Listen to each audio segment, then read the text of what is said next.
നമസ്കാരം. മലയാളി വാർത്ത ഇൻസൈഡിലേക്ക് സ്വാഗതം. അമേരിക്കൻ ഉന്നത നയതന്ത്രജ്ഞനായ മാർക്കോ റൂബിയോ ഇസ്രയേൽ സന്ദർശിച്ചതിന് പിന്നാലെ അമേരിക്കൻ നിർമ്മിത ഭാരമേറിയ ബോംബുകളുടെ ഒരു ചരക്ക് ഒറ്റ രാത്രി കൊണ്ട് തന്നെ ഇസ്രയേലിൽ എത്തിയിരിക്കുകയാണ്.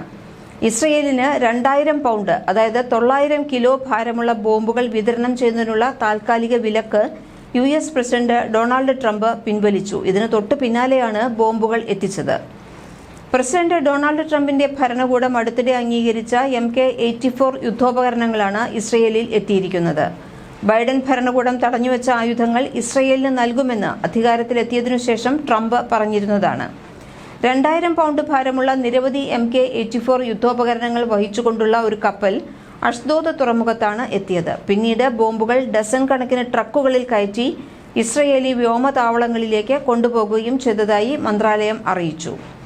ഇസ്രയേലും അമേരിക്കയും തമ്മിലുള്ള ശക്തമായ സഖ്യത്തിന്റെ കൂടുതൽ തെളിവാണിതെന്ന് പറഞ്ഞുകൊണ്ട് ബോംബുകളുടെ വരവിനെ പ്രതിരോധ മന്ത്രി ഇസ്രയേൽ കാറ്റ്സ് പ്രശംസിച്ചിരുന്നു. ഗാസയിലെ സാധാരണ ജനങ്ങളെ ബാധിക്കുമെന്ന ആശങ്കയെ തുടർന്ന് ബൈഡൻ ഭരണകൂടമാണ് ഇസ്രയേലിന് 2000 പൗണ്ട് ബോംബുകൾ വിതരണം ചെയ്യുന്നത് തടഞ്ഞത്. ബോംബുകൾ വ്യോമസേനയ്ക്കും ഇസ്രയേൽ പ്രതിരോധ സേനയ്ക്കും പ്രധാനമാണെന്നും ഇസ്രയേലും അമേരിക്കയും തമ്മിലുള്ള ശക്തമായ സഖ്യത്തിന്റെ തെളിവാണെന്നും ഇസ്രയേൽ പ്രതിരോധ മന്ത്രി കാറ്റ്സ് പറഞ്ഞു.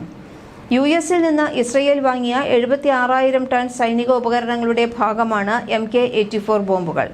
കെട്ടിടങ്ങൾ, റെയിൽ യാർഡുകൾ, ആശയവിനിമയ ലൈനുകൾ തുടങ്ങി എന്തിനേയും നശിപ്പിക്കാൻ ശേഷിയുള്ളതാണ് MK-84 ബോംബുകൾ. വിയറ്റ്നാം യുദ്ധസമയത്താണ് അമേരിക്ക ഇത്തരം ബോംബുകൾ ഉൾപ്പെടുത്തിയത്. ബോംബിന്റെ ഭാരത്തിന്റെ 40% ഉയർന്ന സ്ഫോടക വസ്തുക്കളുടെ മിശ്രിതമാണ്. ബാക്കി ഭാഗം സ്റ്റീൽ കേസും. പൊട്ടിത്തെറിക്കുമ്പോൾ MK-84 ബോംബിന്റെ സ്റ്റീൽ കേസിംഗ് മൂർച്ചയുള്ള കഷ്ണങ്ങളായി തകരുകയും കനത്ത നാശനഷ്ടമുണ്ടാകുകയും ചെയ്യും. ഇറാഖിൽ ഈ ബോംബുകൾ ഉപയോഗിച്ച സമയം ഹാമർ എന്നാണ് സൈനികർ വിശേഷിപ്പിച്ചത്. ഗാസയിലെ സിവിലിയന്മാർക്കെതിരായ ആക്രമണങ്ങളിൽ ഈ ബോംബുകൾ ഉപയോഗിച്ചിട്ടുണ്ട്.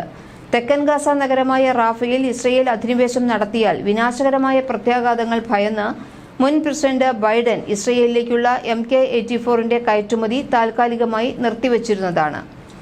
മന്ത്രാലയം പറയുന്നതനുസരിച്ച് 2023 ഒക്ടോബറിൽ യുദ്ധം ആരംഭിച്ചതിനു ശേഷം 678 ഗതാഗത വിമാനങ്ങളും 129 കപ്പലുകളും വഴി 76,000 ടണ്ണിലധികം സൈനിക ഉപകരണങ്ങൾ പുറത്തുനിന്ന് ഇസ്രയേലിൽ എത്തിയിട്ടുണ്ട്. ഇതിൽ ഭൂരിഭാഗവും അമേരിക്കയിൽ നിന്നു തന്നെയാണ്. ഫെബ്രുവരിയിൽ ട്രംപ് ഭരണകൂടം ഇസ്രയേലിന് $7.4 ബില്യൺ വിലമതിക്കുന്ന ബോംബുകൾ, മിസൈലുകൾ, അനുബന്ധ ഉപകരണങ്ങൾ എന്നിവ വിൽക്കാൻ അനുമതി നൽകിയിരുന്നു. നിലവിലുള്ളതും ഭാവിയിലുള്ളതുമായ ഭീഷണികളെ നേരിടാനും രാജ്യത്തിന്റെ പ്രതിരോധം ശക്തിപ്പെടുത്താനും പ്രാദേശിക ഭീഷണികൾക്കെതിരെ ഒരു പ്രതിരോധമായി വർത്തിക്കാനുമുള്ള ഇസ്രയേലിന്റെ കഴിവ് മെച്ചപ്പെടുത്താൻ ഇത് സഹായിക്കുമെന്ന് അമേരിക്കൻ പ്രതിരോധ സുരക്ഷാ സഹകരണ ഏജൻസി നേരത്തെ പറഞ്ഞിരുന്നു. ഇസ്രയേലിലെത്തിയ മാർക്കോ റൂബിയോ നെതന്യാഹുവിനെ സന്ദർശിക്കുകയും ഗാസ മുനമ്പിലെ ഇസ്രയേലിന്റെ യുദ്ധലക്ഷ്യങ്ങളെ പൂർണ്ണമായി പിന്തുണയ്ക്കുകയും ചെയ്തിട്ടുണ്ട്.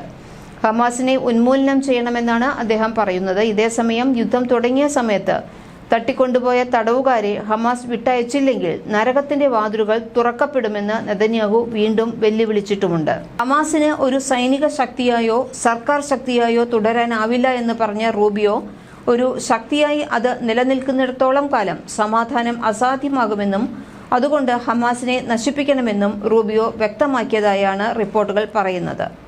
മലയാളി വാർത്ത ഇൻസൈഡ്.